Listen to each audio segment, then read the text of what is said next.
बुखारी आपसे मुखातब हूँ। मरकज़ी रुयतुल्लाह कमेटी का इजलास आज जामे मस्जिद दिल्ली में मुनक़िद हुआ। इजलास में मौजूद मुख्तलिफ हज़रात ने हिंदुस्तान के मुख्तलिफ सूबों मसलन उत्तर प्रदेश, बंगाल, आसाम, मध्य प्रदेश, कर्नाटका, आंध्र प्रदेश, हरियाणा और राजस्थान के मुख्तलिफ शहरों में राब्ता कायम किया गया, लेकिन कहीं पर भी चाँद नज़र नहीं आया। लिहाजा ऐलान किया जाता है कि यकुम रमज़ान मुबारक इंशाअल्लाह 14 अप्रैल बुध के रोज़ हो।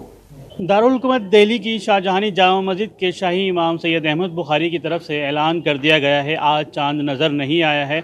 उनकी तरफ से ये कहा गया है कि आज मुख्तलिफ़ रियासतों में बात की गई लेकिन कहीं से भी चांद की तस्दीक नहीं हो पाई, जिसके बाद अब ये ऐलान किया गया है कि आज चांद नज़र नहीं आया है, यानी कि आज रमज़ान की शुरुआत नहीं होगी।